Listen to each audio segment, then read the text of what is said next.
오늘 말씀 보겠습니다. 마태복음 5장 20절입니다. 나는 너희에게 이르노니 형제에게 노하는 자마다 심판을 받게 되고 형제를 대하여 나아가라 하는 자는 공회에 잡혀가게 되고 미련한 놈이라 하는 자는 지옥불에 들어가게 되리라.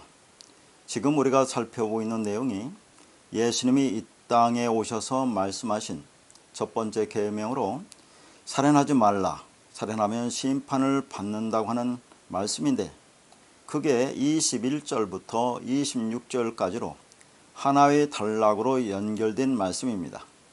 따라서 오늘 살펴볼 22절의 말씀에 나오는 형제에게 노하는 것, 형제를 대하여 나아가라 하는 것, 미련한 놈이라 하는 것도 살인하면 심판을 받는다고 하는 것을 확장하여 설명하는 것으로 어떻게 하면 심판을 받지 않을 수 있는지를 설명하는 것입니다.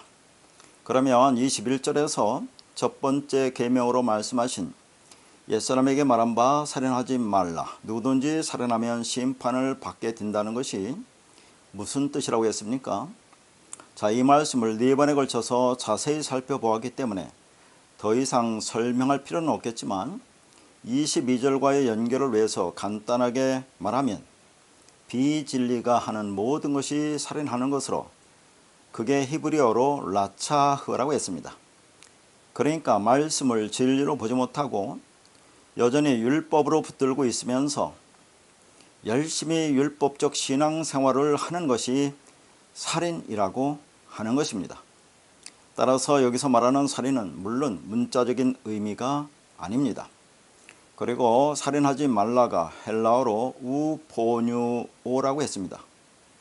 이 말은 우리 구원은 반복적이고 습관적인 동물의 희생제사인 율법적 행위에 의해서 이루어지는 것이 아니라, 다시 말해서 죽은 예수를 다시 살려놓고 그 예수를 열심히 섬김으로 구원을 받는 것이 아니라 영단번에 드려진 예수 그리스도라는 한 영원한 제사로 우리가 영원히 온전케 된다는 것입니다.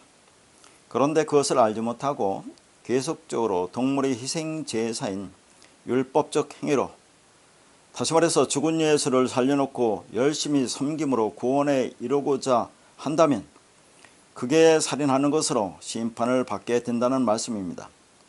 그러니까 옛사람에게 말했다고 하는 것은 처음부터 태초부터 시초부터 희생제사를 통해서 예수를 통해서 그 안에 담긴 그리스도 진리를 깨달으라고 한 것입니다. 그러니까 결국 살인하지 말라는 것은 성경 말씀을 껍데기로 문자 그대로 드러난 대로 율법으로 보고 그게 진리라고 생각하며 그것을 행함으로 구원에 이루고자 하는 모든 율법적 신앙생활을 말하는 것으로, 그렇게 하면 심판을 받는다는 말입니다. 그런데 그 의미를 깨닫지 못하고 계속 그 희생제사를 행하는 자들은, 즉 말씀을 율법으로 보고 행하는 자들은 누구든지 그 행하는 것에 대한 그 결정을 안 해 가지고 있다는 말입니다. 다시 말해서 그 희생제사를 통해서 율법적 행위를 통해서 그 안에 담긴 진리를 깨닫지 못하고 계속 그걸 행하면 그게 죄라는 하나님의 결정이 내 안에 있다는 말입니다. 그러므로 그 심판은 내가 가지고 있는 것이 되는 것입니다. 자, 그러니까 살인하지 말라는 의미가 단순히 사람의 신체를 죽이는 살해하는 것을 말하는 것이 아니라, 오늘 본문인 22절에 형제에게 노하는 것, 형제에 대하여 나아가라 하는 것, 미련한 놈이라 하는 것으로 확장하여 설명하십니다. 그러니까 살인하지 말라라는 계명은 형제와의 화목과 관련되어 있는 것이죠. 그러면 형제가 무엇을 말하느냐가 또 중요할 겁니다. 따라서 이러한 계명이 단순히 사람의 생명을 해하는 것뿐만 아니라 분노, 욕설 등 언어폭력으로 생각하는 그런 표피적인 문자적인 의미가 아닙니다. 그런데 살인한다는 것을 문자적으로 사람을 죽이는 것뿐만 아니라 형제를 향해 화를 내는 것도 살인하는 것이라고 생각을 하는 겁니다. 이런 살인을 그들은 영적 살인이라고 또 말을 해요. 그래서 형제에게 화를 내면 심판을 받게 된다고 이를 악물고 형제를 사랑하고 배려하고 이해하려고 나의 본성과는 반대로 참지 않았느냐 하는 거죠. 그런데 이러한 해석은 기독교인들을 화내지 않는 사람, 착한 사람으로 만들고 싶어하는 지극히 인간에 대한 비상적이고 유아적인 해석입니다. 사람은 자기 이익에 따라 행동하기 때문에 그 이익에 맞으면 착하게 행동하고, 이익에 맞지 않으면 얼마든지 다른 일을 해야 할 수 있는 그런 존재입니다. 그러니까 이런 말씀이 세상이 그러하니 우리 기독교인들은 착하게 살자고는 그런 말도 안 되는 윤리 도덕적인 이야기가 아닌 것입니다. 오늘 본문은 3개의 문장으로 되어 있습니다. 첫 번째 문장이 형제에게 노하는 자마다 심판을 받게 된다는 것이고, 두 번째가 형제를 대하여 나아가라 하는 자는 공의에 잡혀가게 되고이며, 그리고 세 번째 문장에 미련한 놈이라 하는 자는 지옥불에 들어가게 되리라입니다. 지금 21절의 살인하지 말라, 다시 말해서 희생제사 하지 말라는 계명에 대해서 22절부터 26절까지 설명을 하고 있어요. 그런데 겉으로는 전혀 관계가 없는 것처럼 보이죠. 그런데 21절의 그 살인을 안 할 수 있는 방법을 22절부터 26절까지 제시해주고 있는 것입니다. 왜냐하면 살인하면 심판을 받기 때문에 그렇습니다. 오늘 본문은 나는 너희에게 이르노니로 시작합니다. 그러면 여기서 나는 누굽니까? 물론 예수님이죠. 그러면 예수님이면 이게 남성이어야 되는데 이게 성이 무성입니다. 그러면 이게 무슨 말일까 하는 거죠. 그러니까 겉으로는 육을 입고 있는 예수지만 그 안에 진리를 담은 그리스도이기 때문에 그렇게 표현을 한 겁니다. 그분은 진리인데 그 진리가 율법으로 나타난 나라는 존재입니다. 그리고 이로노니가 레고입니다. 레고가 뭐라고 했습니까? 그 명사가 로고스라고 있죠. 율법입니다. 그러니까 진리신 예수 그리스도가 레고로, 로고스로, 율법으로 말씀을 하시는 겁니다. 그러니까 그분은 율법이 아니고 진리이시지만 어쩔 수 없이 율법으로 말할 수밖에 없는 것입니다. 진리는 모양도 없고 소리도 없고 보이지도 않기 때문에 소리가 있고 모양이 있는 율법으로 레고로, 로고스로 말해줄 수밖에 없는 겁니다. 그래서 성경을 보이는 문자로 기록해 준 거예요. 그러니까 진리는 뭐예요? 모양도 없어요. 보이지도 않아요. 들리지도 않아요. 그러니까 성경을 어떻게 기록해 주겠습니까? 보이는 것으로 문자 그대로 기록해 준 거예요. 그래서 우리는 그 문자의 안에 담긴 진리를 깨달아야 한다 그 말입니다. 그런데 우리는 그대로 보고 있잖아요. 그래서 우리는 그 진리를 율법으로 보고 듣게 되는 겁니다. 그러니까 율법적 희생제사인 예수를 열심히 섬기는 그런 율법적 신앙생활을 하면서 지금도 그런 식으로 예배를 드리고 있는 것입니다.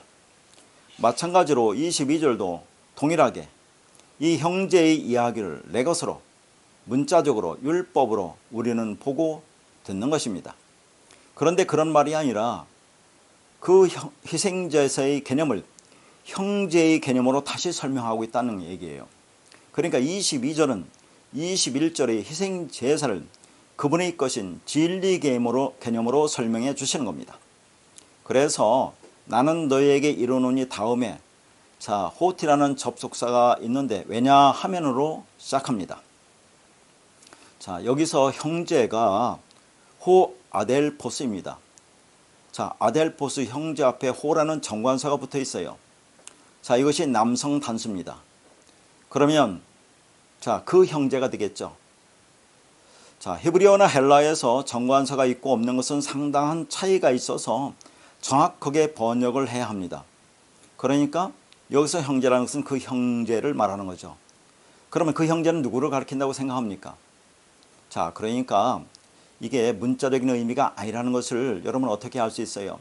오늘날 교회에서 남자 성도를 형제라 하고 여자 성도를 자매라고 하죠.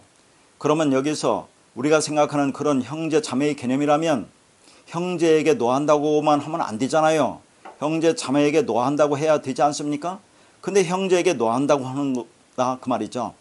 그러니까 여기서 형제는 그 형제를 가리키는데 이것은 예수 그리스도를 가리키는 겁니다. 하나님이 우리와의 관계를 말할 때 두 가지가 있는데 그게 형제와 친구입니다. 그런데 성경에서 형제와 친구를 다르게 표현합니다. 형제는 위험에 처해 있는 사람을 도울 때 쓰는 말입니다. 그러니까 진리를 모르는 사람에게 진리를 가진 사람이 진리를 전해주면 그 진리를 전해주는 사람을 형제라고 하고 그 진리를 받아서 진리를 깨달은 사람을 친구라고 한다 그 말이에요. 그러면 성경에서 말하는 진리는 누굽니까? 예수 그리스도죠. 그런데 지금 제자들은 진리를 모르고 있는 상태입니다. 그래서 제자들이 위험에 처해 있어요. 뭐예요? 이 진리를 모르고 지금 형제에게 화내고 한다고 하는 거 아닙니까? 그러면 그게 심판을 받기 때문에 이 제자들이 위험에 처해 있다 그 말입니다. 그런 제자들에게 주님이 진리를 알려주려고 하는 거예요. 그러면 주님이 제자들에게 형제가 되는 거죠. 그 형제가 진리를 전해주어서 그 상대방의 진리를 알아들었습니다. 그러면 그 진리를 전해준 주님이 그 형제가 그 진리를 깨달은 그를 친구라고 부르는 거예요. 그래서 하나님이 아브라함을 친구라고 부릅니다. 이사야 41장 8절입니다. 그러나 나의 종 너 이스라엘아 내가 택한 야곱아 나의 벗 아브라함의 자손아. 여기서 벗이라고 하는 단어가 아하브라는 단어로 이게 친구입니다.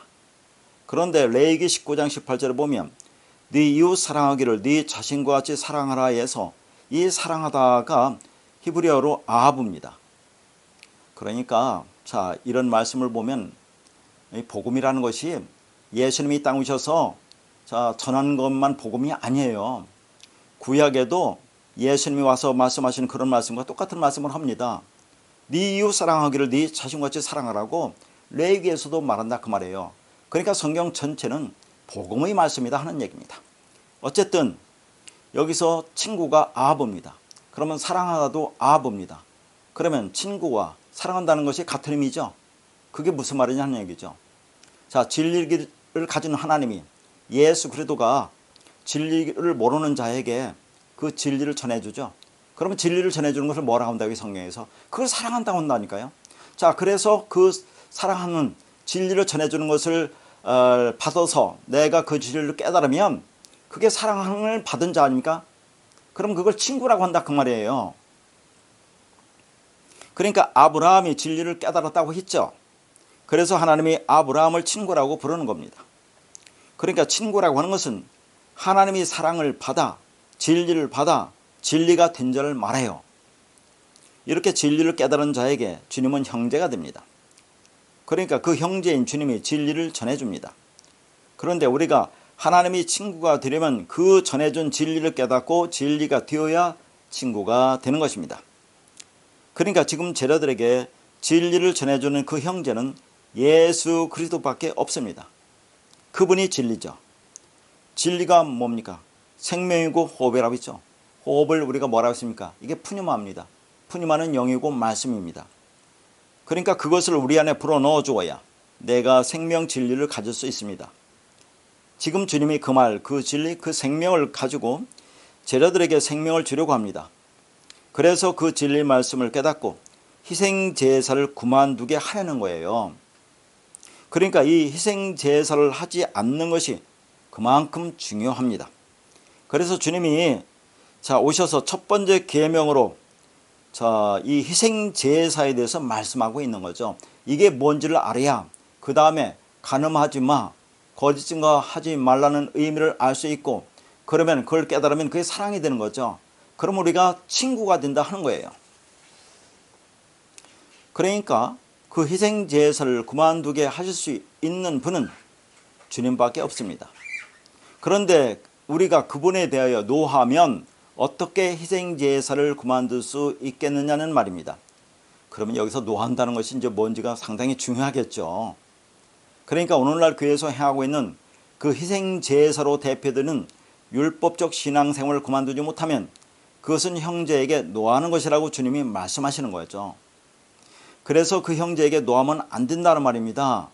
그러니까 그 형제에게 노한다는 것은 지금 예수 그리스도에게 노한다는 거죠. 도대체 이게 무슨 말이냐 하는 거죠. 그러면 성경에서 말하는 노한다는 것이 무엇을 말하는지를 지금부터 살펴보도록 하겠습니다. 여기서 노하다라는 것이 오로기조라는 단어입니다. 그런데 오로기조라는 이 원어도 그냥 분노하다, 화내다 이 뜻이에요. 그냥 노하다, 분노하다, 화내다 별 뭐 차이가 없습니다.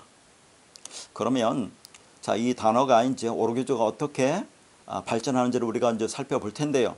어쨌든 간에 지금 누구에게 화내고 분노한다는 겁니까? 그 형제인 예수에게 화내고 분노한다는 거 아닙니까? 자, 이게 무슨 말이냐 하는 거죠. 아니, 한번 여러분 생각해 보세요. 오늘날 교회 다니는 사람들이 그 형제인 예수에게 노하고 화내고 분노한 사람이 있습니까? 그런 사람이 어디가 있어요. 그러니까 예수에게 노한다는 것이 도대체 무슨 말이냐 하는 거 아닙니까? 그 형제에게가 호 아델포스예요. 그 형제인데 이게 남성 단수로 예수 그리스도라고 했는데 이게 역격입니다. 역격이라는 것은 뭐뭐 안에 있다는 뜻입니다. 그러니까 형제에게 노하는 것은 형제 안에 있는 것에 대해 노하는 겁니다. 그러면 그 형제인 예수 안에 있는 것이 무엇입니까? 그리스도 진리죠. 그러니까 형제에게 그냥 단순히 예수에게 노한다면 그게 말이 되겠느냐 하는 거죠. 오늘날 자, 교회 다니면서 예수에게 노하는 사람이 어디 있어요? 예수에게 노하는 것이 아니라 예수 안에 있는 그 진리 그리스도에게 노한다 그 말입니다. 무엇이? 율법적 신앙생활하는 것이. 율법적 신앙생활하는 거예요.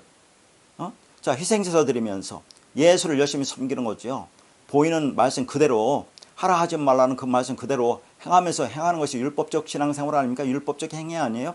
그렇게 하는 것은 진리에 대해서 노하는 거예요. 진리에 대해서 대적하는 거 아닙니까? 율법과 진리가 좀 대조되고 있는 겁니다. 이게. 그렇게 되면 그게 심판을 받는다 그 말이에요. 그러니까 살인하지 말라는 의미가 무엇인지 알지 못하고 열심히 희생제사 드리며 자기는 하나님을 사랑하고 잘 섬기고 있다고 생각하는데, 그런데 율법적 신앙생활이 자, 예수에게 노하는 것이 아니라 예수 안에 있는 진리 그리스도에게 화내고 분노한다는 그 말이에요. 그게 하나님을 대적하는 마귀 사탄 아닙니까? 자, 나는 율법이고 하나님은 진리인데 내가 율법적 신앙생활을 해요. 이 말씀을 진리로 보지 못하고 자, 그게 율법으로 생각하고 율법으로 열심히 지키고 행하는 거죠. 그러면 하나님은 진리를 대적하는 거 아닙니까? 서로 마주보는 거 아니에요. 그럼 그게 마귀 사탄이죠. 그렇게 하는 자체가 하나님 앞에 분노한다는 거죠. 진리에 대해서 대적하고 분노한다 그 말입니다. 그러면 심판을 받게 된다는 그런 말이에요. 그러니까 진리를 모르는 사람들이 열심히 하나님을 사랑하고 섬긴다고 하는 그 율법적 행위가 결국은 하나님을 대적하는 것으로 그게 하나님에게 화내는 겁니다. 하나님이 우리에게 화내는 게 아니라 우리의 그런 율법적 신앙생활이 열심히 희생제사 드리고 있잖아요. 그것으로 하나님께 나아가려고 하지 않습니까? 자, 그렇게 하는 그 자체가 하나님께 화내고 분노하는 건데 뭐에 대해서 화내고 분노한다고요? 그 진리에 대해서 내가 진리를 대적하고 있는 거 아닙니까? 서로 마주보고 있는 거죠. 그게 마귀 사탄이니까 당연히 심판을 받게 되는 거죠. 그런데는 또 한글 성경이 해석을 하지 않은 단어가 있습니다. 형제에게 노하는 에서 에이케라는 단어를 해석하지 않았는데 이 에이케가 까닭 없이 이유 없이 헛되라는 그런 뜻입니다. 그러니까 형제에게 노한다는 것은 그 형제에게 이유 없이 노하는 거죠. 까닭 없이 노하는 겁니다. 그런데 그 헛된 것이라 그 말이에요. 그리고 이 에이케라는 단어는 에이코라는 단어에서 왔는데 이 단어의 뜻이 굴복하다 실패하다의 뜻입니다.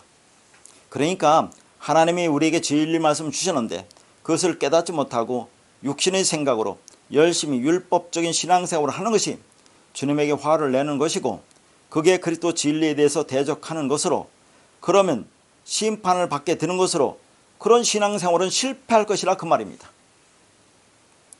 그러니까 그 실패할 것을 가지고 교회에서 아무리 열심히 행위 열매를 맺어도 그건 헛된 것이라는 그런 말이에요.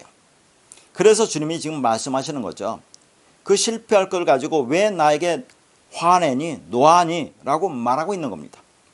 그러니까 너희가 나를 사랑하고 섬긴다고 열심히 행하고 있지만 그것은 진리에 이를 수 없는 하나님을 대적하는 것으로 그걸 가지고 너희는 나를 사랑한다고 하는데 그것은 사랑하는 것이 아니고 분내고 화내는 것이야.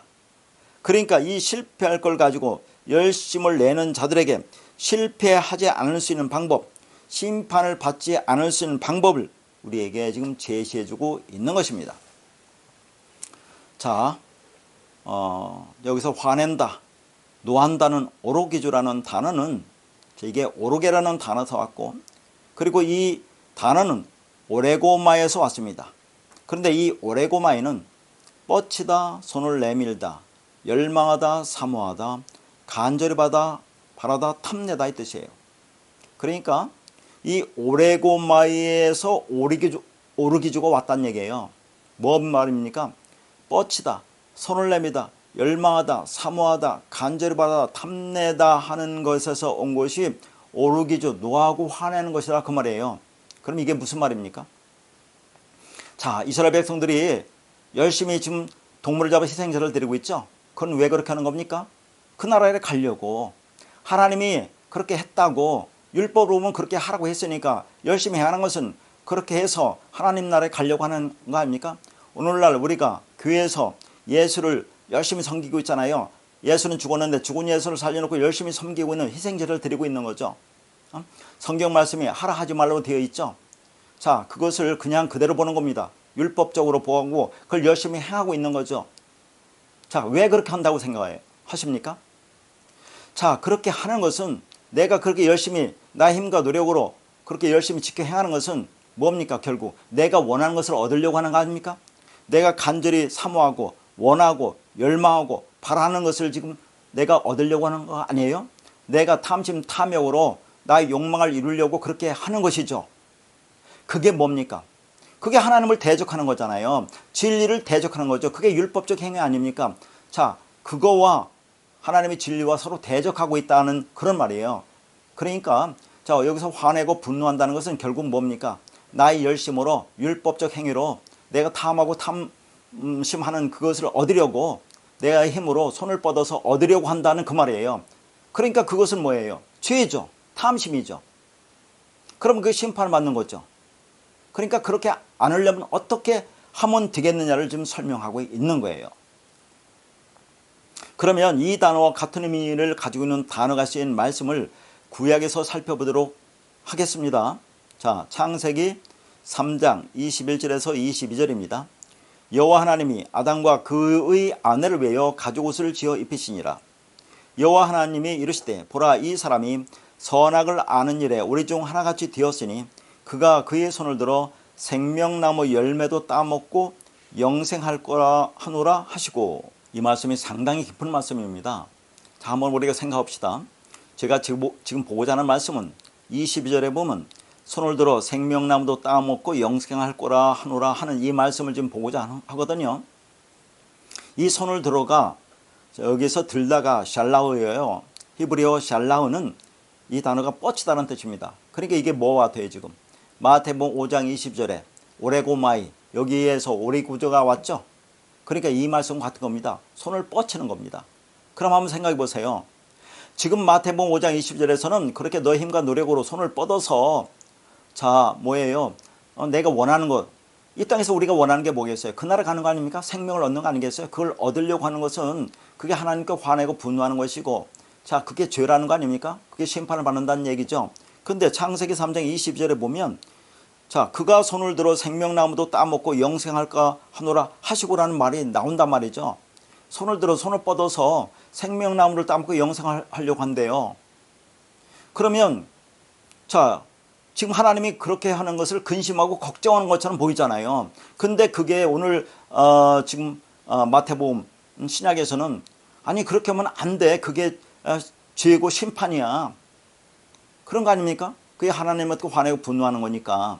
근데 이 창세기에서는 그러면 사람이 손을 들어서 생명나무도 따먹고 영생할까 하노라 하고 하나님이 근심 걱정하고 있는 것처럼 보이는데 이게 무슨 말이냐 하는 거죠. 자, 그리고 사람이 손을 들어 자, 생명나무를 따먹을 수 있어요? 영생할 수 있어요?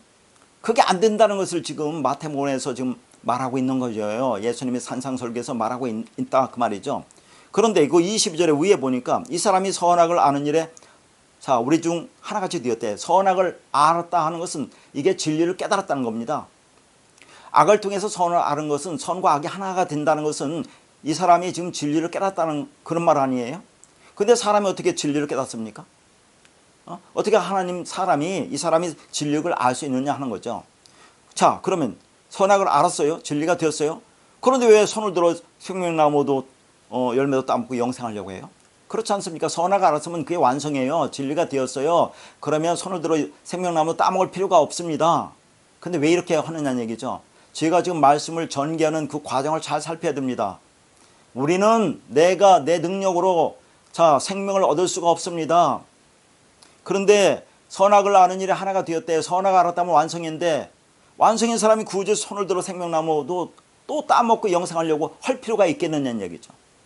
근데 또 어떻게 생각할 수 있습니까? 사람이 선악을 알 수 있어요? 우리 힘으로? 안 되죠. 그래서 21절을 보는 겁니다. 자, 21절을 보니까 여호와 하나님이 아담과 그의 아내를 위하여 가죽옷을 지어 입히시니라 라고 나오죠. 자, 이 가죽옷이라는 것을 뒤에서 계속 설명하겠지만 미리 말씀드리면 이게 진리옷입니다. 이게 그리스도라는 옷을 입었어요. 그러니까 하나님이 아담에게 그리스도라는 옷을 입혔죠. 진리옷을 입혔죠. 그러니까 완성이죠. 그러니까 22절에 그러니까 선악을 알게 된 거죠. 선악을 알아서 진리가 되었죠.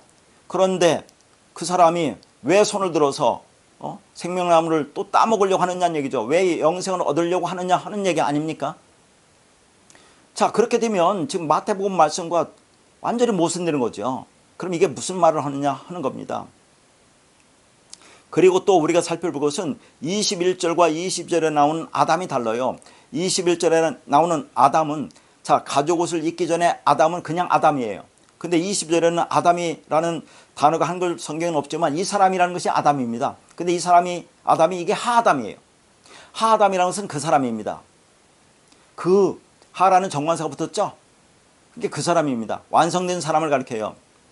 자, 이것을 어디서 봤습니까?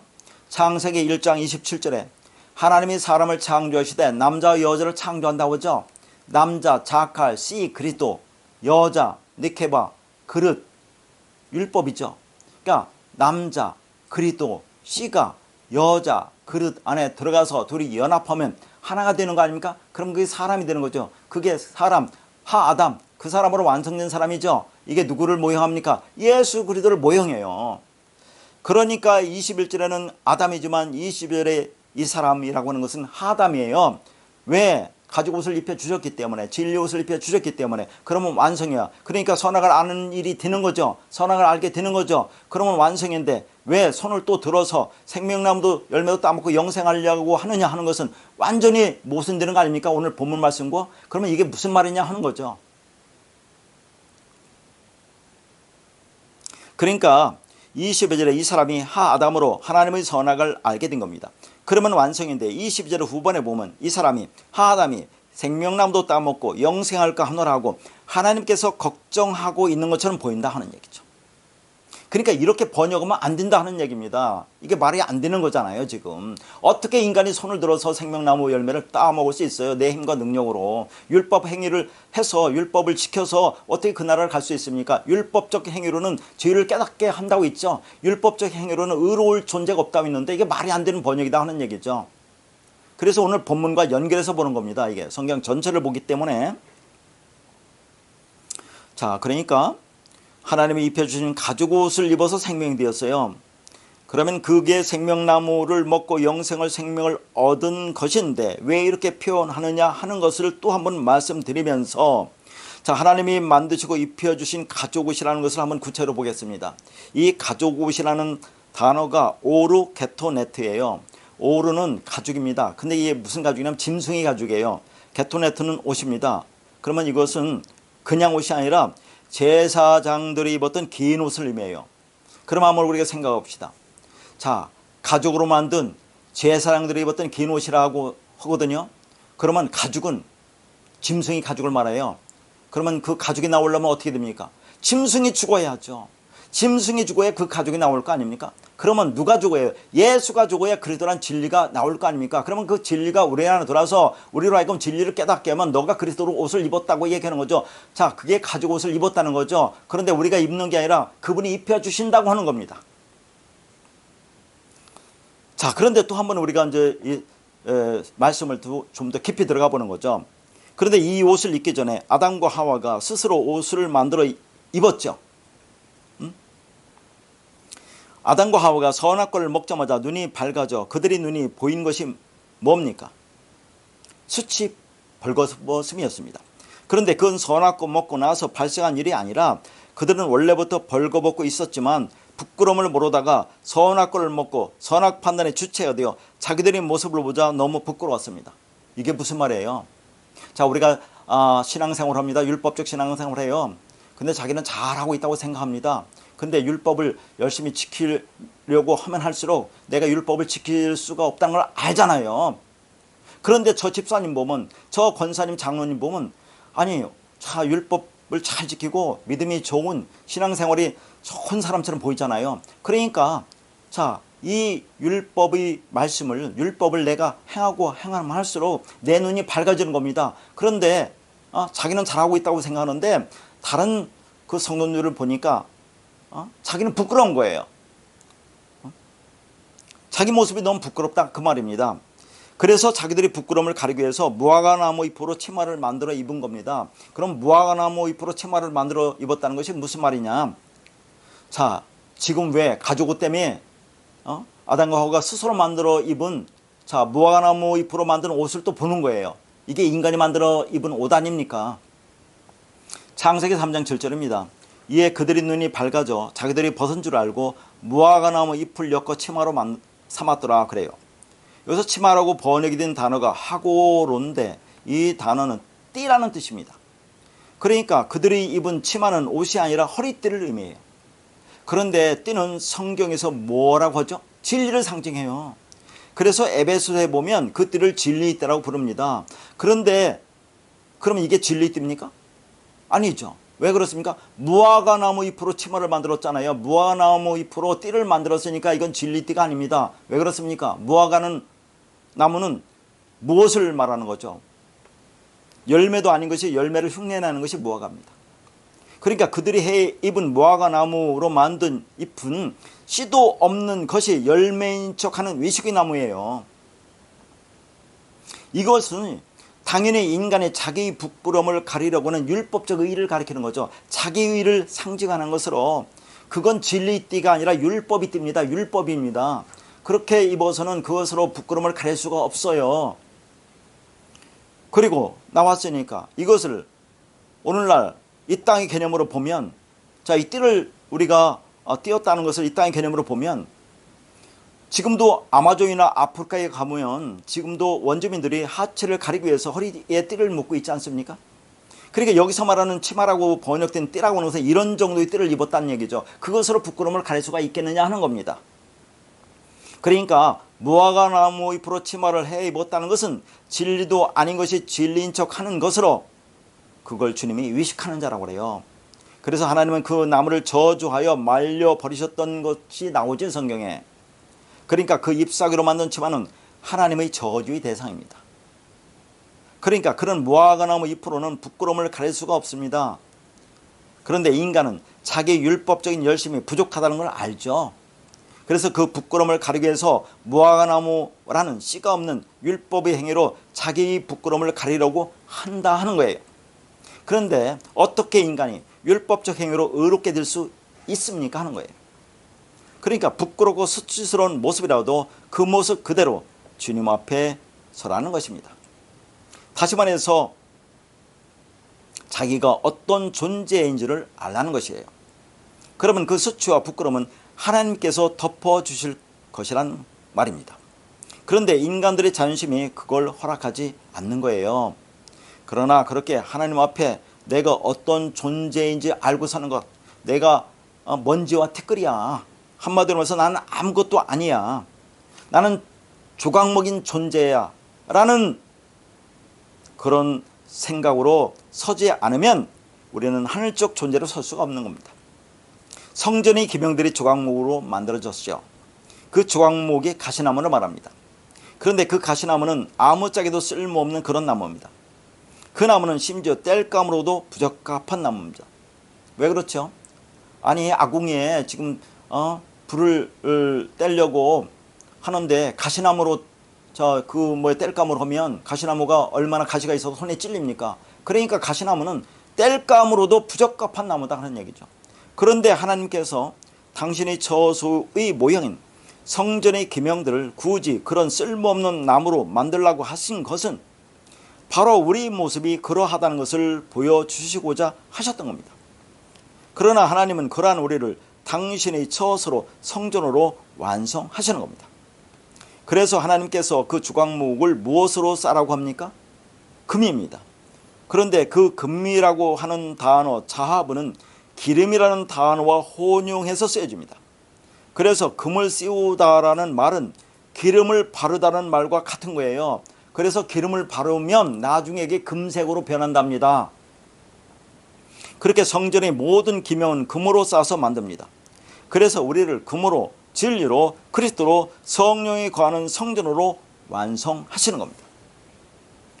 참으로 보잘것없고 부끄러운 조각목이 하나님의 은혜와 국률로 덮어 찬란하게 빛나는 하나님의 거룩한 처소로 만드시는 겁니다. 그러니까 그 성전의 가치는 조각목에 있는 것이 아니라 그 수치와 부끄러움을 둘러싼 금에 있는 거죠. 그 금은 기름이라고 했습니다. 그리고 그 기름은 뭡니까? 말씀이죠. 그러니까 결론은 보잘것없는 조각목에 불과한 우리가 하나님의 진리 말씀을 덧입을 때 비로소 하나님의 처소가 진리 성전이 되는 겁니다. 그래서 하나님은 아담들의 율법적 수고, 율법적 행위, 무화과나무 띠를 찢어 버리시는 거예요. 왜 그렇습니까? 살리기 위해서 그렇습니다. 근데 하나님은 그 옷을 어떤 방법으로 찢어 버리시느냐 하면 그 옷 위에 덧입히시는 방법으로 없애십니다. 그러니까 스스로 옷을 지어 입은 아담과 하와에게 하나님께서 손수 옷을 지어 입히시는데 그 옷이 가죽옷이다 하는 얘기예요. 그 가죽옷이 뭐라고요? 오르 게토네토입니다. 근데 그 가죽은 뭐라고 했어요? 짐승이 가죽이라고 했어요. 자, 짐승이 가죽이 의미하는 게 뭡니까? 자, 가죽이 나오려면 짐승이 죽어야 하죠. 그러니까 예수 가죽 그리스도가 나오는 거예요. 그러니까 그 그리스도로 옷을 입혀주는 겁니다. 성막 성전이라고 하는 것은 율법을 모양으로 만들어줬어요. 그렇죠. 근데 율법을 모양으로 만들어주는데 그것을 그냥 모양으로 보고 겉겉으로 보고 자, 유대인들이 그 안에서 계속 저 동물의 희생제사를 드리면서 하나님을 섬기고 있는 겁니다. 그런 존재들을 자, 그리스도라는 옷으로 덮여주시는 거죠. 자, 그래서 그들을 완성하겠다는 것을 지금 보여주는 겁니다. 그러니까 율법을 나타낸 성막 성전을 예수 그리스도라는 진리 옷으로 덮어서 율법적 존재인 우리를 진리로 만드시는 거죠. 그렇게 율법의 아담, 율법의 아담이 뭡니까? 이 붉은 아담, 죄인 아담이에요. 그런 우리는 하나님의 은혜로 거저주시는 진리의 띠를 옷으로 입어야 사는 것입니다. 그걸 모형하여 성막과 성전을 주신 거예요. 그러니까 선악을 먹은 아담과 하와에게 내린 저주는 죄로 말미암는 심판과 형벌이 아니라 이 인생과 역사를 통해서 하나님이 어떻게 성도를 구원해 가실지를 설명하는 복음입니다.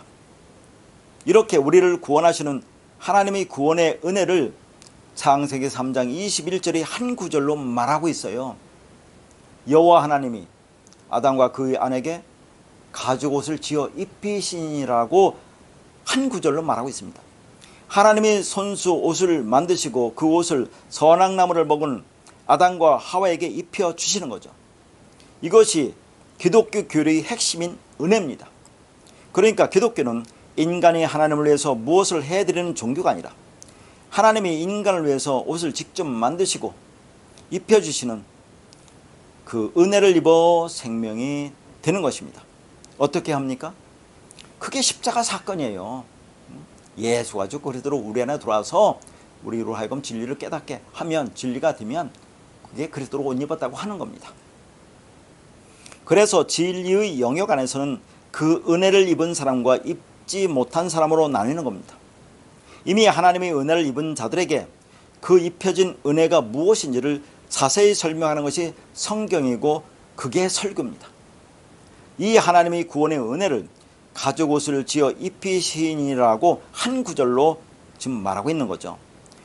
그러니까 성경은 성도가 받은 하나님의 은혜를 옷을 입다, 옷이 입혀지다 등으로 표현합니다. 그래서 옷을 입은 자와 옷을 입지 못한 자, 옷이 입혀진 자와 옷을 벗은 자로 그렇게 대조하는 거죠. 그래서 은혜와 유기를 설명합니다. 은혜와 버려짐을 설명한다 그런 얘기예요. 그러니까 인간이 만든 하고로라는 옷으로 스스로 생명을 만들어낼 수 있다고 하는 그 율법적 선악 구조에서 나오게 하는 왜곡된 욕망을 가릴 수 있는 유일한 옷은 인간의 손이 타지 않은 하나님이 만들어 주신 가죽으로 만든 옷 게토네트입니다. 성경은 예복을 입은 것과 입지 않은 것으로 구분하지 예복을 입은 자의 변화된 인격과 성품으로 구분하지 않습니다. 그래서 성도의 옳은 행실은 인격과 성품이 도덕적으로 변화되는 것이 아니라 세마포 옷을 입는 것이라고 해요. 그러면 세마포 옷은 누가 입습니까? 이게 제사장들이 입어요. 그리고 예수의 시체를 샀던 천이 있죠. 그게 세마포 옷입니다. 그러니까 세마포 옷도 예수 그리스도의 옷이에요. 이 세마포 옷을 성도의 옳은 행실이라고 인정해 주는 거죠. 그러면 성도의 옳은 행실이 뭔지를 좀 볼 텐데, 자, 성도의 옳은 행실이 윤리도덕적으로 착하고 바른 행실을 말하는 게 아니에요. 그러니까 세마포 옷을 입으면 그게 성도의 옳은 행실 의라고 한다 하는 얘기죠. 그러니까 세마포 옷을 성도의 옳은 행실이라고 하는데 그 말씀을 보도록 하겠습니다. 계시록 19장 7절과 8절입니다. 우리가 즐거워하고 크게 기뻐하며 그에게 영광을 돌리세. 어린 양의 혼인 기약이 이르렀고 그의 아내가 자신을 준비하였으므로 그에게 빛나고 깨끗한 세마포 옷을 입도록 허락하셨으니 이 세마포 옷은 성도들의 옳은 행실이로다. 자, 여기에서 어린 양의 신부인 아내는 누구를 가리킨다고 해요? 이게 누구를 가리킵니까? 이게 교회예요, 교회. 근데 그 아내가 어떤 옷을 입었다고 합니까? 세마포 옷을 입었다고 해요. 근데 세마포 옷을 뭐라고 합니까? 성도들이 옳은 행실이라고 한다니까요. 여기서 옳은 행실이 디카이 오마라는 의입니다. 그냥 의. 그러니까 세마포 옷은 성도들의 의라는 거죠. 그걸 입어서 그들이 어떻게 되었다고? 깨끗해졌다고 그래요. 그러면 어떻게 깨끗해졌습니까? 우리에게 스스로 힘으로 입어서 깨끗해졌느냐 하는 거죠. 8절에 보니까 깨끗한 세마포 옷을 입도록 허락하셨다고 하죠. 여기서 허락하신을 번역한 단어가 페리발로라는 단어인데 이 단어는 옷을 입히다는 뜻입니다. 우리가 옷을 입는 게 아니라 옷을 입혀준다는 그런 의미예요. 그러니까 우리가 하나님의 은혜로 입혀주시는 깨끗한 세마포 옷, 의의 겉옷을 입어서 깨끗해진 거예요. 어린 양의 피에 씻어 정결하게 된 어린 양의 신부가 입게 될 흰옷을 깨끗한 세마포 옷이라 하고 이것을 성도들의 옳은 행실인 의라고 말하고 있습니다. 그러면 하나님의 백성인 성도가 깨끗해지기 위해서는 어떤 일이 일어나야 하는 거냐 하는 겁니다. 하나님께서 입혀주시는 깨끗한 세마포 옷을 입기만 하면 된다는 얘기예요. 이게 하나님이 만들어서 입혀주신 가죽옷입니다. 그래서 어린 양의 혼인잔치에 온 하나님의 아내들이 뭐라고 해요? 어린 양의 신부가 의를 입고 있다고 얘기하고 있다 하는 얘기입니다. 그런데 그 아내가 성도가 거기에 보탤 수 있는 것은 아무것도 없습니다. 그 옷을 신랑이 그에게 입혀주셨다는 거예요.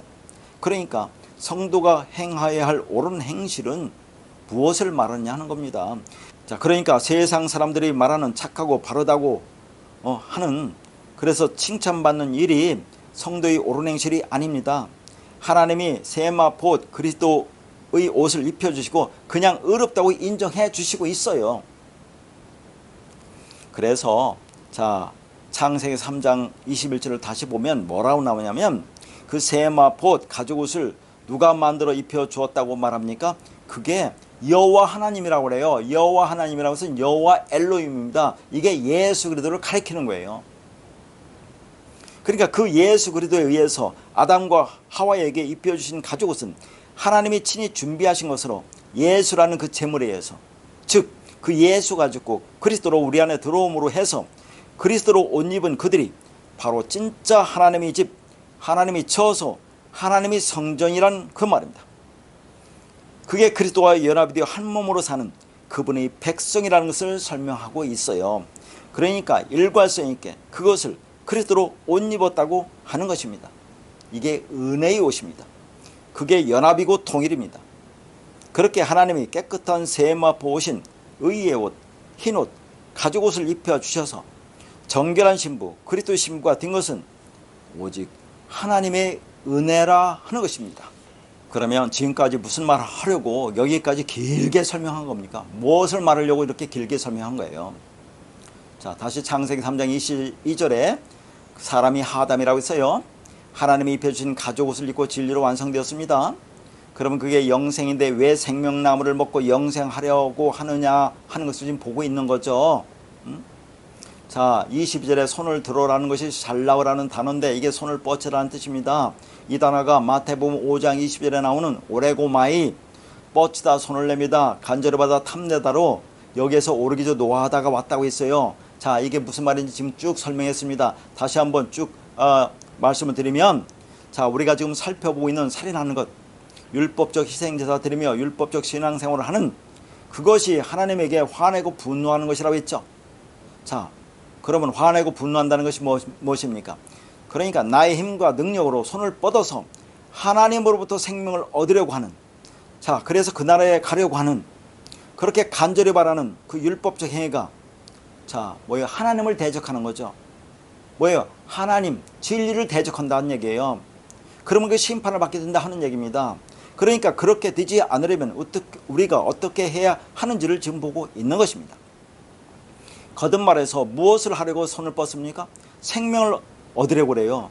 그런데 생명은 어떻게 주어지냐 하는 겁니다. 어떻게 인간이 손을 뻗어서 자기 힘과 능력으로 율법을 지키고 행해서 생명을 얻을 수 있느냐 하는 거죠. 그 생명은 하나님이 죽은 흙에 생기를 불어 넣으심으로 율법적 선악 구조 속에 있는 그런 자들에게 진리를 깨닫게 하심으로만 생명이 되는 겁니다.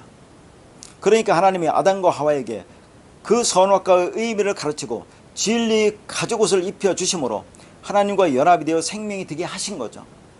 그렇게 아담은 이미 진리가 완성되었기 때문에 더 이상 생명나무의 열매를 따먹을 필요가 없는 겁니다. 그리고 따먹을 수도 없어요. 근데 왜 이렇게 번역을 해 놓았느냐 하는 겁니다. 그러니까 22절 후반에 보면 하나님께서 생명나무도 따먹고 영생할까 하노라 하고 걱정하고 있는 것처럼 보인다 하는 얘기예요. 그런데 여기서 할까 하노라가 히브리어로 펜이라는 단어인데 이것이 종속절을 부정하는 접속사로 뭐뭐하지 않도록의 뜻으로 사용되었습니다. 그러니까 그가 그의 손을 들어서 자신이 스스로 손을 뻗어서 생명나무 열매를 먹고 영생해서는 안 된다는 겁니다. 그렇게 할 수도 없을 뿐더러 그렇게 해서는 안 된다는 거죠. 그렇게 말이 맞다면 지금 마태복음 예수님 오셔서 산상설교에서 말씀과 모순된다 하는 얘기예요. 그런데 하나님이 생명나무 열매를 먹는 것 자체를 두려워하시는 것처럼 보이죠. 그렇습니까? 자, 왜냐하면 그렇지 않아요. 왜냐하면 묵시의 관점으로 볼 때 창세기보다 먼저 기록된 계시록을 보면 하나님이 생명나무 열매를 주어서 먹게 하셨다고 얘기해요. 그러니까 이미 묵시에서는 우리가 완성된 겁니다. 물론 하나님이 어떤 것을 계획하고 뜻했다면 그것은 이루어진 거죠.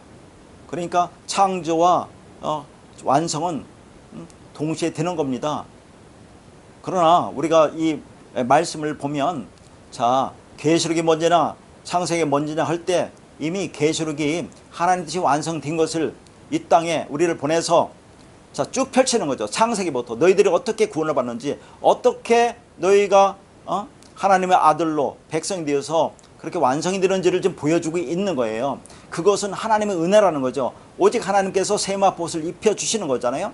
가죽옷을 입혀주심으로만 너희가 구원을 받는다는 것을 지금 설명하고 있는 것입니다. 그러니까 생명나무는 인간이 스스로의 율법적 열심으로 먹을 수 있는 것이 아니라 하나님이 손으로 먹여주시는 겁니다. 하나님이 손으로 그리스도 옷, 세마포옷, 가죽옷을 만들어서 입혀주시는 거다 하는 거죠. 그러니까 이 말씀은 인간이 자기 스스로의 힘으로 손을 들어서, 다시 말해서 자기 능력으로 손을 뻗어서 생명을 부정하게 획득하려는 시도는, 그런데 그렇게 해서 그 생명을 얻을 수도 없을 뿐더러 그것은 안 된다는 것을 보여주고 있는 거예요. 그런데 그렇게 손을 들어 샬라우, 뻗치다, 탐내는 것으로 얻으려고 하는 것을, 그걸 가리켜 하나님이 뭐라고 합니까? 에피뚜미아, 탐심, 탐욕이라고 하는 거예요. 자, 이사야 57장 17절입니다. 그의 탐심의 죄악으로 말미암아 내가 노하여 그를 쳤으며 또 내 얼굴을 가리고 노하였으나 그가 아직도 패역하여 자기 마음의 길로 걸어가도다. 여기에 하나님의 노를 격발시키는 인간의 탐심이 나옵니다. 그런데 그 탐심이 뭐냐면 인간이 자기 마음 길로 행하는 것이라고 그래요. 자기 마음대로 자기 생각대로 그게 옳다고 생각하고 그 길로 가는 것을 이게 탐심이라고 하는 거 아닙니까? 그래서 이 탐심이라는 단어가 히브리어로 베짜라는 단어인데 이게 손을 뻗어 부정하게 획득하다라는 의미 단어로 창세기 3장 22절에서 보면 이게 샬라오라고 있죠. 샬라오가 자기의 힘으로 자기의 손을 뻗어 열매를 취하는 것이라고 했죠. 이게 오늘 마태복음 5장 22절에 오레고마이 오르기조와 같은 그런 의미라고 했지 않습니까? 그러니까 손을 뻗어 그 나무 열매를 내 손으로 쟁취하겠다고 하는 것을 한마디로 말하면 그걸 탐심이라고 하는 거예요. 그래서 사도 바울이 로마서 7장 7절에 뭐라고 말하냐면 율법이 탐심이 죄라는 것을 말해주지 않았다면 나는 계속 탐심을 가질 뻔했다고 말한다니까요. 그러니까 바울이 그 말씀의 진리를 알고 보니 지금까지 자신이 행한 모든 율법적 선한 행위들이 전부 탐심이었다는 것을 안 것입니다. 그렇게 자기 손을 뻗어 부정하게 열매를 획득해서 생명에 이르려고 하는 모든 시도를 탐심이라고 하는 것이고 그게 죄라는 거예요. 그래서 십계명의 마지막도 탐심으로 끝납니다. 그러니까 탐하지 않는 것이 뇌세의 마지막 하나인 사랑이라는 거예요. 그래서 예수님이 열이라는 계명을 뒤에 5으로 설명할 때 살인, 간음, 거짓 증거, 사랑의 계명만 나오지 탐내지 말라는 10번째 계명은 나오지 않아요. 왜 그렇습니까? 탐내지 않는 것이 사랑이기 때문에 그렇습니다. 그러면 완성이기 때문에 그래요. 그러니까 우리가 지난날 진리를 모를 때는 무엇이 그렇게 탐났습니까? 구원이고 영생인 하나님 나라였습니다. 그래서 열심히 희생제사 드리며 예수를 섬기며 율법적 신앙생활을 한 것입니다. 그런데 우리는 영생이 뭔지도 모르고 탐을 내었던 것입니다. 그러니까 이것을 탐내서 얻으려고 손을 뻗어 획득하려고 욕심적인 열심을 부렸던 거죠. 그렇게 율법적 행위로 열심히 희생제사를 드리며 자기의 의를 이루려고 하는 것이 지금 뭐라고요? 주님에게 노한다 하는 거예요. 이게 오르기주다 하는 겁니다. 다시 말해서 그게 예수 안에 있는 그리스도에 대해서 분노하는 거예요. 대적하는 거예요. 그게 하나님을 대적하는 겁니다. 율법과 진리가 지금 마주보고 있잖아요. 그게 마귀 사탄이라고 했죠. 그게 바로 인간의 두 마음인 탐심, 탐욕이라는 겁니다. 그러니까 하나님의 방법이 아닌 인간의 방법인 내 생각대로 탐내서 생명나무 열매를 따먹으려고 교회에서 열심히 율법적 신앙생활을 하는 것을 오레고마이, 뻗치다, 손을 내밀다, 간절히 바라다, 탐내다로 그게 오르게죠. 화내고 분내는 것이라고 말씀하시는 겁니다. 그렇게 구원, 영생, 하나님 나라를 탐내서 자기 힘으로 자기 손을 뻗어서 얻으려고 열심히 희생제사 하는 것을 하나님은 지금 뭐라 합니까? 예수님이 지금 뭐라고 해요? 너 왜 나에게 화내니라고 말씀하신다는 거죠. 그러니까 분내는 것이 뭡니까? 하나님 방법대로 하지 않고 인간적인 열심을 내는 것을 말하는 겁니다. 자, 누가복음 15장 28절에서 29절입니다. 그가 노하여 들어가고자 하지 아니하거늘 아버지가 나와서 권하는데 아버지께 대답하여 이르되 내가 여러 해 아버지를 섬겨 명을 어김이 없거늘 내게는 염소 새끼라도 주어 나와 내 벗으로 즐기게 하신 일이 없더니. 자, 이 말씀은 탕자의 비유라고 하는 제목이 붙어있는 내용의 말씀입니다. 그런데 원래 성경에는 제목이 없습니다. 제목도 없을 뿐더러 장절이 구분이 되지 않았어요. 근데 후대에 자, 인간들이 그렇게 이제 장절을 구분하고 거기다 제목을 붙여놨는데, 그러니까 인간들이 자기의 마음대로 제목을 붙였는데 그게 사람이 눈과 귀를 가린다니까요. 탕자의 비유하면 어떻게 됩니까? 탕자가 되면 안 된다는 의미로 들리잖아요. 그런데 본문의 예수님의 비유는 탕자가 되라는 겁니다. 누가 진짜 아들인가에 대한 비유예요. 자, 여기에 나오는 맏아들 형은 평생 율법이라는 세상 밖을 나가보지 않고 아버지와 함께 살았습니다. 그래서 아버지의 것이 진리가 뭔지 모릅니다. 그걸 비교해 놓은 거예요. 근데 둘째 아들은 집을 나가서 깨달았습니다. 내가 나가보니 세상에는 지엄 열매인 돼지의 양식밖에 없더라는 것을 알았어요. 그러니까 이 세상이 뭐란 얘기예요? 돼지우리라는 겁니다. 그런데 그 돼지우리에서 돼지가 먹는 지엄 열매를 하나라도 더 쟁취하겠다고, 하나라도 더 먹겠다고 아우성대고 있는 그 정쟁터를 방불케 하는 이 땅이 이게 지옥이라 하는 거예요. 그래서 둘째 아들은 율법이라는 세상을 통해서 진리를 깨달았습니다. 그런 자가 바로 하나님의 아들이라고 지금 말하고 있는 거예요. 근데 큰아들은 아버지의 작은 아들에 대한 행동을 아버지의 마음으로 반응한 것이 아니라 자기 생각대로 반응을 했습니다.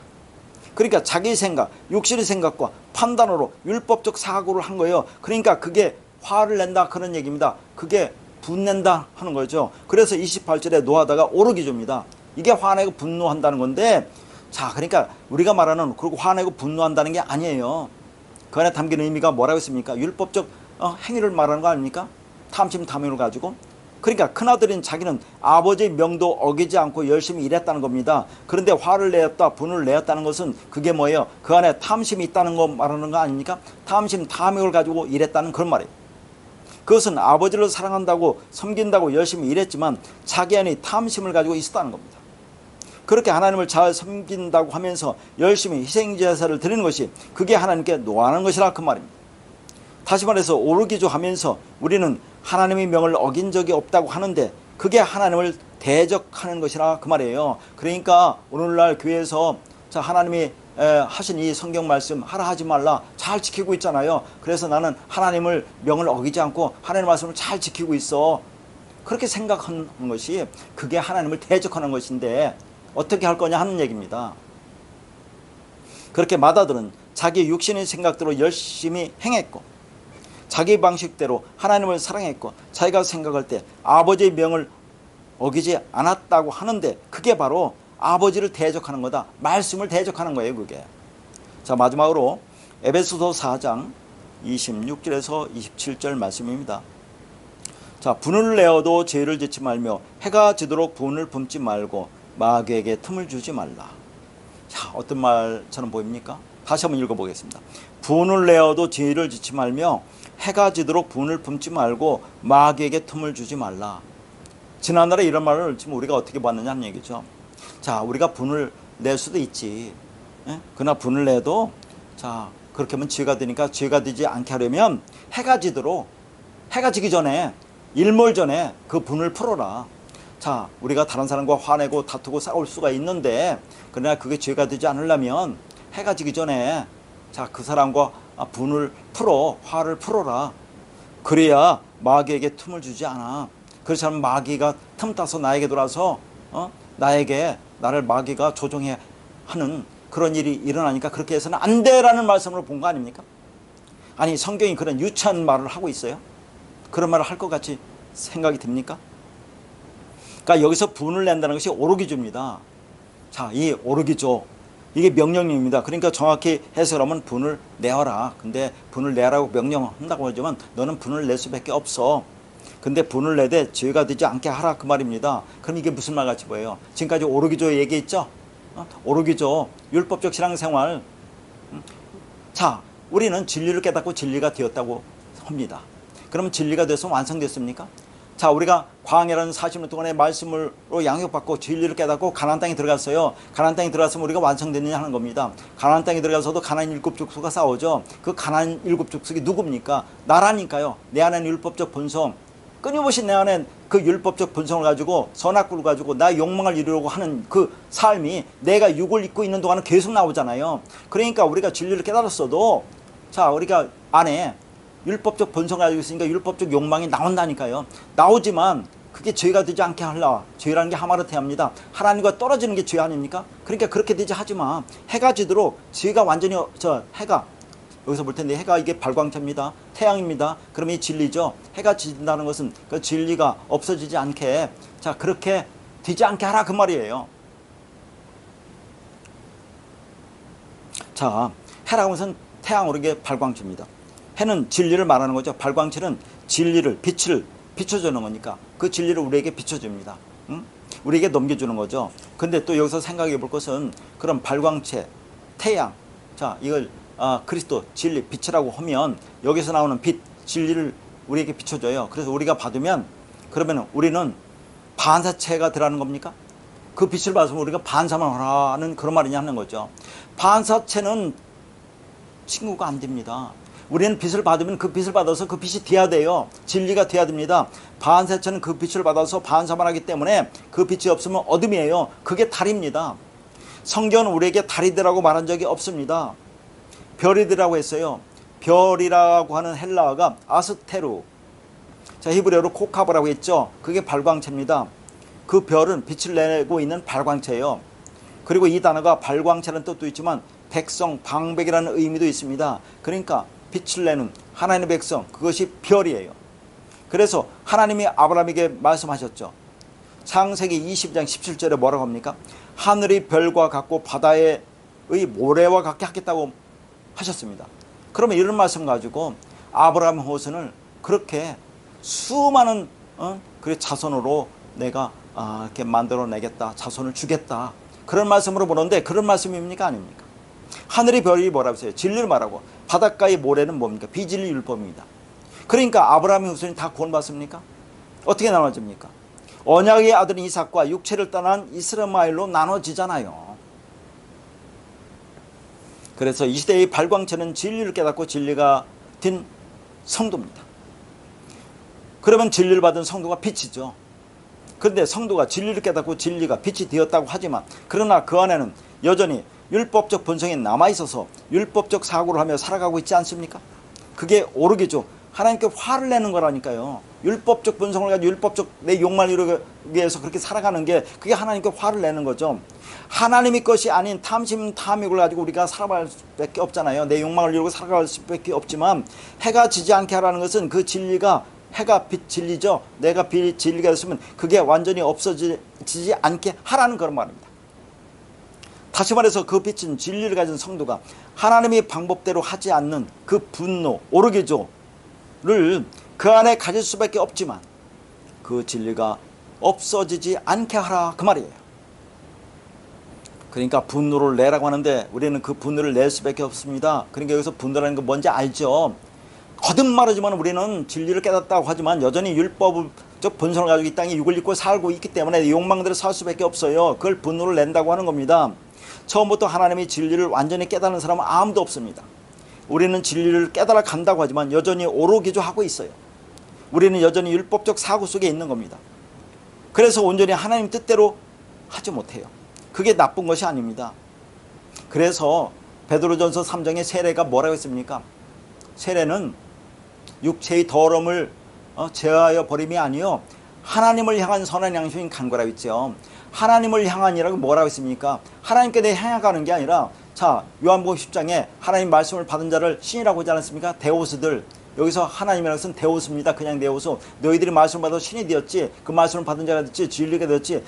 자 선한 양심, 그 진리를 향해서 끊임없이 들어가라 그 말입니다. 그렇게 완성길로 가라고 하는 거죠. 이미 완성됐다고 하지만 우리가 어떻게 완성됐습니까? 육을 입었는데. 그러니까 그 말씀 진리 안으로 끊임없이 들어가라고 하는 겁니다. 그렇게 하면서 진리를 깨달아 가라고 말씀하고 있는 거죠. 하나님은 우리에게 율법을 주셨습니다. 왜 그렇습니까? 그 율법을 통해서 우리 진리를 깨닫고 진리로 돌아오라는 것입니다. 그러니까 분을 내되 그게 죄 하마르티아가 되지 않게 하라는 그런 말입니다. 분노를 통해서 하나님의 방법이 아닌 걸 통해서 율법을 통해서 그 진리를 깨달으면 되는 것이라 그 말이에요. 그리고 이제 마귀에게 틈을 주지 말라고 하는데 여기서 마귀가 디아볼로스입니다. 그럼 마귀 디아볼로스가 뭡니까? 아니 우리는 자꾸 우리 생각대로 생각한다니까요. 마귀, 이 디아볼로스로 마귀라고 번역해 놓으니까 자 이상한 형태의 모양을 가진 이상한 형체를 가진 그래서 뭔가 악한 그런 존재를 우리는 자꾸 마귀라고 하는데 마귀가 뭐라고 했습니까? 성경대로 보세요. 성경에 자 한글 성경에 언어를 가지고 말하는 거 아닙니다. 한글 성경 요한복음 8장 44절에 보면 거짓말하는 자를 마귀라고 했어요. 마귀가 거짓말하는 자라고 거기서 그렇게 얘기했다니까요. 그러니까 마귀는 거짓말하는 자입니다. 거짓말하는 자가 뭐예요? 거짓말이 여기서 오르기조 하는 게 거짓말이에요. 하나님의 말씀을 진리로 보지 못하고 여전히 율법적인 행위로 그렇게 탐심탐을 가지고 열심히 나가는 거 그게 거짓말하는 자라니까요. 그래서 예수님이 거짓 증거하지 말라고 그렇게 또 말하는 것이 나오는 겁니다. 그리고 이 틈이라는 단어가 토푸스라는 단어인데 이게 장소, 곳이라는 뜻이거든요. 그러면 장소, 곳이 뭡니까? 장소, 곳. 이스라엘 백성들에게 장소, 곳은 어디를 가리킵니까? 이스라엘 백성들, 유대인들의 삶의 중심은 성전이에요. 성전에서 모든 삶이 이루어집니다. 그러니까 여기서 장소, 곳이라는 것은 성전, 예루살렘 성전을 가리키는 거죠. 근데 예루살렘 성전이 보이는 그대로 보면 그게 거짓말하고 있는 거예요.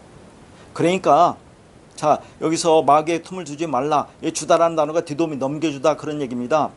그러니까 거짓말하는 장소, 율법의 성전으로 넘겨지지 않게 하라 그 말이에요. 다시 말해서 분을 내라.